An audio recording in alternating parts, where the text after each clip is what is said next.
अच्छा, इस लेक्चर में हम लोग प्रूफ करेंगे विल्सन थ्योरम को। स्टेटमेंट इसकी ये है, N integer p greater than 1 is prime, कि एक नंबर जो 1 से बड़ा होगा वो प्राइम होगा if and only if p minus 1 factorial congruent हो माइनस 1 मॉड p के।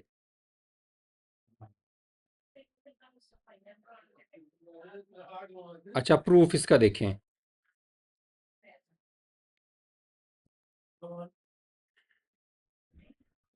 इसमें हम लोगों ने कि अगर ये बात प्रूफ करनी है कि मैं पहले मानूंगा कि p मेरे पास एक प्राइम नंबर है, और मैं प्रूफ करूंगा कि p माइनस 1 का जो फैक्टोरियल है वो माइनस 1 के कॉन्ग्रुएंट आएगा। यानी कि ये प्राइम नंबर, अगर हमने किसी नंबर को प्राइम चेक करना, कोई बहुत बड़ा नंबर है, अगर मैं उसको प्राइम चेक करना चाहता हूं तो ये मेरे पास ये एक प्राइम के लिए कह लें कि एक कंडीशन है। तो ये प्राइम को चेक करने के भी काम आता है और कॉन्ग्रुएंसी में भी हमारा ये थ्योरम बहुत ज़्यादा काम आता है मॉड पी में। और अगर मैं ये बात मान लूँ कि मेरे पास ये कंडीशन पूरी होगी, तो उस केस में आपका पी जो है वो प्राइम नंबर होगा। सो ये इफ़ एंड ओनली इफ के साथ है। एक बात को हम मान लेंगे, तो पहले हम मान लेते हैं let P is prime number. ठीक है, पी आपके पास एक प्राइम नंबर है।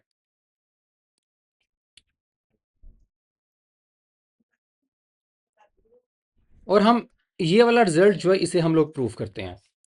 ओके, तो मैं एक एलिमेंट पिक करता हूं,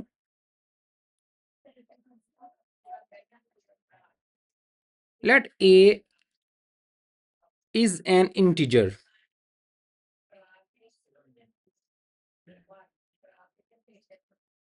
और मैं एक ऐसा इंटीजर पिक करता हूं जो 1 से बड़ा है। ठीक है, क्योंकि मैंने 1 से बड़े नंबर लेने हैं ना। सो 1 या 1 से बड़ा नंबर है, और p से लेस सभी नंबर को मैं डिस्कस कर लेता हूं। सो a छोटा है p माइनस 1 से, यानी कि a जो है ना वो इसमें से कोई एक एलिमेंट, ये 1 2 3 एंड सो 1 p माइनस 1।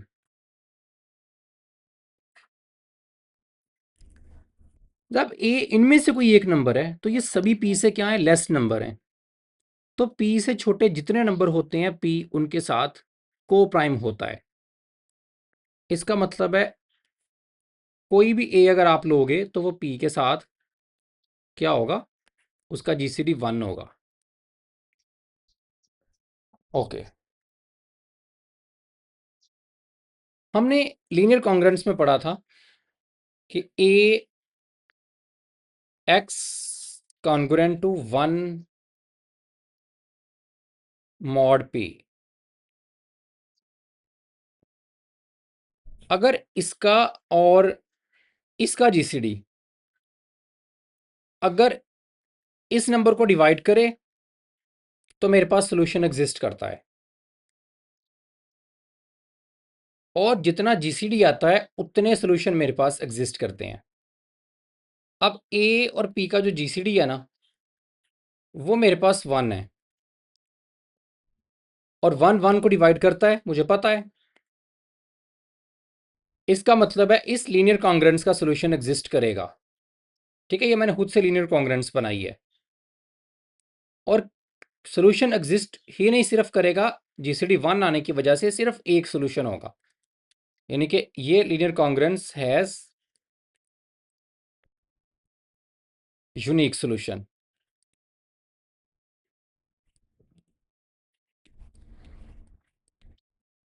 ठीक है, तो ये लीनियर कॉन्ग्रुएंस आपने खुद लिखनी है। मैंने इसको देख के लिखी है, ए और पी का जीसीडी 1 है। सो इधर ए इधर पी, और इसका सोल्यूशन मैंने कहा एग्जिस्ट करना है और यूनिक भी होना है। इधर मैंने 1 इसलिए लिखा ताकि ए और पी का जीसीडी इस नंबर को डिवाइड करे। अब देखें, जब has unique solution solution exist करता है तो लेट करते हैं let solution is B, let solution is B.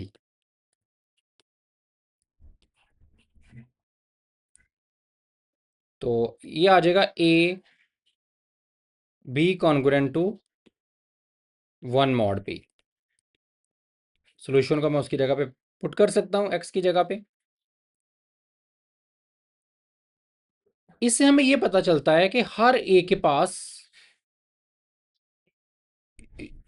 Unique inverse exist करता है। देखिए, दो एलिमेंट्स को हम एक दूसरे का इनवर्स कहते हैं अगर उनको आपस में मल्टीप्लाई करें और आंसर 1 के बराबर आ जाए। ठीक है, 5/7 को किससे मल्टीप्लाई करें? 7/5 से। आंसर क्या आता है? 1 आ जाता है। तो हम कहते हैं ये इसका इनवर्स है। ए को बी से मल्टीप्लाई कर रहे हो, आंसर 1 आ रहा है, इसका मतलब है ए का इनवर्स है बी। अब हर ए के पास बी मौजूद है। आप ए की वैल्यू कोई भी लो, 1 से लेके p-1 तक, तो उसके लिए यूनिक सोल्यूशन आपको मिल रहा है। सही है, क्योंकि p जो है वो हर ए के साथ जीसीडी 1 देता है। सो आप ए की जगह 1 ले लो, 2 ले लो, 3 ले लो, 3x congruent to 1 mod p। 3 के लिए आपको इन्वर्स मिलेगा, 4 के लिए आपको अपना अलहदा इन्वर्स मिलेगा। सो हर ए के पास अपना यूनिक बी होगा, ये बात आपने याद रखनी है। सो ए इसमें कोई फिक्स नहीं है। ए आपके पास 1 से लेके p-1 तक कोई भी एलिमेंट हो सकता है, और जो भी एलिमेंट होगा उसके पास अपना यूनिक बी होगा। सो बी की वैल्यू भी बदल सकती है हर ए के लिए। अब हमने पहले वो एलिमेंट्स तलाश करने हैं जो अपने आप के इनवर्स हैं। ठीक है, देखिए ना, आपके पास एक सेट है ना, अगर 1 2 3 4 5, तो देखें इसमें अगर मैं इन्वर्स देखूं तो 1 का इन्वर्स 1 ही होता है, क्योंकि 1 को 1 से मल्टीप्लाई करें तो 1 आ जाता है। 2 को, ये मॉड 6 में है, ठीक है, मॉड 6 में है ये। सो 1 को 1 से करें तो 1 आ जाता है। 2 को अगर मैं 2 से करूं तो आंसर 4 आता है। सो 2 को 2 से मल्टीप्लाई करने से आंसर 1 नहीं आ रहा। सो 2 अपने आप का इन्वर्स नहीं है। 3 को किससे करें? 3 को 3 से करें तो आंसर 9 आता है। 3 भी अपने आप का इन्वर्स नहीं है, और 9 का तो 3 आना है ना। 6 पे डिवाइड करने के बाद आपने तो रिमाइंडर लिखना है। और अगर मैं 4 को 4 से करूं तो 16 आता है। तो 16 को आप क्या लिखोगे? 6 से डिवाइड करके, 6 to 12 4 आएगा। तो 4 भी 4 का इन्वर्स नहीं है, आंसर 1 नहीं आया। लेकिन अगर मैं 5 को 5 से मल्टीप्लाई करूँ ना, तो 25 आता है। 25 को 6 पे डिवाइड करोगे, 6 4 24, और रिमाइंडर 1 बचेगा। सो 5 का इन्वर्स 5 है। सो कुछ एलिमेंट्स ऐसे होते हैं जो अपने आप का इन्वर्स हो जाते हैं सेट में, जैसे ये सेट है। तो कुछ एलिमेंट्स फिर ऐसे होते हैं जो अपने आप का इन्वर्स नहीं हो सकते, फिर वो दूसरों का इन्वर्स बनते हैं। मुझे ये पता है कि इन्वर्स सभी का एग्जिस्ट करना है। सो 2 का हो सकता है, मे बी 3 हो या 4 हो या कोई। तो ये हमने पहले वो एलिमेंट्स तलाश करने हैं जो अपने आप का इन्वर्स बनते हैं। तो वो एलिमेंट्स कैसे तलाश किए जा सकते हैं, कैसे फाइंड किए जा सकते हैं? मैं ये कहता हूं कि अगर मेरे पास नंबर जो है ना, इधर मेरे पास ए है, तो जो उसका सोल्यूशन है वो भी ए ही आ जाए। कोई भी सोल्यूशन आ सकता है ना, ठीक है। हर जब ए को चेंज करेंगे तो उसका सोल्यूशन भी डिफरेंट आएगा। तो मैं वो नंबर ले रहा हूं, ए वो ले रहा हूं कि जिनका सोल्यूशन भी ए ही आ जाए। तो वो नंबर कौन से होंगे मॉड पी में? तो इससे ये पता चलता है कि, यानी कि हम ये कहना चाहते हैं कि ए का इन्वर्स ए ही आ जाए, यानी कि सेल्फ इन्वर्स हो जाए। तो इधर से ए स्क्वायर कॉन्ग्रुएंट हो जाएगा 1 मॉड पी के। इधर से पी डिवाइड करेगा a² - 1 को, और इधर से p डिवाइड करेगा a² - 1 को। लिख सकते हैं a+1 a-1। अब देखें, p प्राइम नंबर है, हमने माना हुआ है ऊपर। अब p या तो इसे डिवाइड करेगा या इससे करेगा। ये हम प्राइम नंबर की प्रॉपर्टी, हमने थ्योरम था चैप्टर नंबर 3 में प्रूव किया था। यहाँ p डिवाइड करेगा a-1 को। अच्छा, इसको अगर मैं कॉन्ग्रुएंट्स की फॉर्म में लिखूँ ना, तो इसको मैं ऐसे लिख सकता हूँ, a congruent to 1 mod p। इसका मतलब है ए की वैल्यू 1 आ गई। सो एक 1 वो है, मैंने ए तलाश करने थे ना इधर से, कि अगर सोल्यूशन ए हो तो फिर वो सोल्यूशन क्या होगा? तो ए 1 हो सकता है। यानी कि वन जो है वो वन, और हमें ये तो वैसे भी पता ही है वन तो अपने आप का इन्वर्स हमेशा होता है, तो ये तो कोई नई बात नहीं है, ये हम इसको लिखे बगैर भी बता सकते थे। इधर से मुझे दूसरा नंबर भी पता चलेगा, इधर से मैं इसको लिख सकता हूँ a congruent to minus one mod p, लेकिन माइनस वन तो सेट में है ही नहीं है। तो अगर मैं इसको कॉन्ग्रुएंट्स, हमने पढ़ा था कि अगर माइनस वन नहीं है ना, तो हम इसके अंदर आंसर देखना चाहते हैं मॉड पी के अंदर, तो इसमें हम पी वो नंबर प्लस कर देते थे, तो ये प्लस पी करने से पी माइनस वन बन जाएगा। तो इसको मैं माइनस वन को लिख सकता हूँ P minus one mod P. इसका मतलब है दूसरा जो ए है ना आपका, वो पी माइनस वन निकल आया। सो एक ए और दूसरा ए इक्वल टू वन और a equal to p minus one, ये दो नंबर हैं ऐसे इस सेट के अंदर, इस सेट के अंदर जो अपने आप के इनवर्स हैं, पहले वाला और लास्ट वाला। बाकी कौन से नंबर रह गए? अब बाकी मेरे पास सेट रह गया 2 3 4 and so on P minus two तक। ठीक है, ये मेरे पास बाकी एलिमेंट्स रह गए। ये ये अपने आप का, इनमें से कोई अपने आप का इन्वर्स अब नहीं बन सकता। जो अपने आप के इन्वर्स बन सकते थे वो मैंने दोनों निकाल लिए हैं, लेकिन इनके पास ये इन्वर्स रखेंगे हैज इन्वर्स इन। देखिए इनके पास, हर किसी के पास इन्वर्स आना जरूर है। क्यों? क्योंकि हमने पढ़ा है कि हर ए के पास सोल्यूशन एग्जिस्ट करना है, सो इनके पास भी सोल्यूशन एग्जिस्ट जरूर करेगा। सो इनके पास जब सोल्यूशन एग्जिस्ट करना है, और हम ये देख रहे हैं कि हमारे पास जो सोल्यूशन आ रहे हैं, ठीक है, तो जो सोल्यूशन आ रहे हैं चूंकि हर ये इनके पास इन्वर्स होना है, तो जो बी इन्वर्स मिलना है वो मुझे पी माइनस वन तक मिलना है। इससे इसी से छोटे आंसर आते हैं ना, वन से लेके पी माइनस वन तक ही बी की वैल्यू आनी है। लेकिन बी की वैल्यू वन नहीं आ सकती, क्योंकि वन तो मुझे पता है वन का इन्वर्स बन चुका है, तो यूनिक इन्वर्स है तो वो किसी और का नहीं बनेगा। यूनिक सोल्यूशन की हमने ऑलरेडी बात की थी, और पी माइनस वन भी नहीं आ सकता। इसका मतलब है इन सब के पास जो इन्वर्स आएगा वो भी इन्हीं में से कोई एक होगा। हो सकता है टू का इन्वर्स थ्री आ जाए, फोर का इन्वर्स कोई और आ जाए। ठीक है, सो ये मेरे पास ए है और ये इनमें से सोल्यूशन मिलना है मुझे यूनिक। सो हर किसी को इनमें से एक यूनिक नंबर मिलेगा कि जिनको मल्टीप्लाई करने से आंसर वन के बराबर आ जाएगा मॉड पी में। अच्छा अब देखिए, मैं ऐसे अगर लिखूं कि to multiply three multiply four and so on P minus two, तो ये किसके कॉन्ग्रुएंट आएगा? देखिए हर किसी के पास इन्वर्स मौजूद है, हर किसी का। टू का इन्वर्स फोर है, थ्री का कोई और है, फाइव का कोई और है, तो हर कोई अपने किसी ना किसी का तो इन्वर्स है ना। फॉर एग्जाम्पल थ्री फोर का है, तो थ्री और फोर को करने से मुझे पता है आंसर वन आ जाना है। ठीक है, इन्वर्स आंसर। टू मान लो फाइव का है, तो जब आपस में सारे पेयर बन बन के आंसर वन वन देते जाएंगे, तो फाइनल आंसर सब को सॉल्व करने के बाद किसके आएगा? वन के इक्वल आएगा, वन के कॉन्ग्रुएंट आएगा मॉड पी में। और अगर मैं दोनों तरफ p माइनस वन से मल्टीप्लाई कर दूं, तो इधर शुरू में वन तो लिख ही सकते हैं, उससे तो कोई प्रॉब्लम नहीं है, वन को आप कहीं भी लिख सकते हो। तो अगर मैं इसको इस तरफ भी p माइनस वन से मल्टीप्लाई कर दूं और इस तरफ भी p माइनस वन से मल्टीप्लाई कर दूं मॉड p में,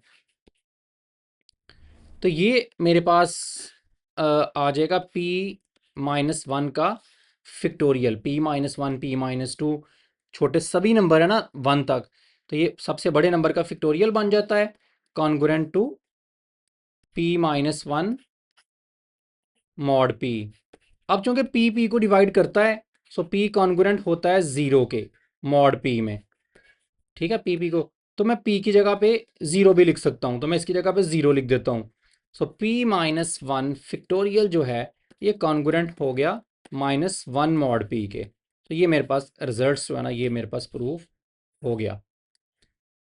ओके, अब कन्वर्सली हम इसको मान लेते हैं कि p माइनस वन का factorial minus one mod p के है। So we have to show, हमें अब क्या साबित करना है? p is prime. सही है, इसको मैं मान रहा हूं कि ये रिजल्ट होल्ड करता है, और अब p को हम लोग प्राइम प्रूफ करेंगे। लेट करते हैं p is not prime, p is not prime.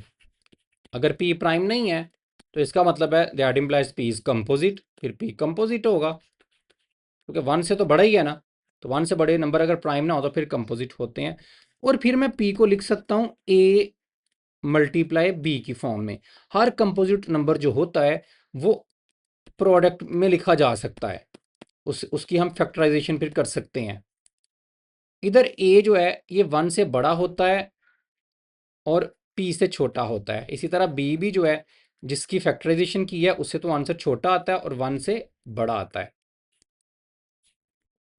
अच्छा अब देखें कि अगर मैं p माइनस वन का फिक्टोरियल ओपन करूं तो क्या आंसर आएगा।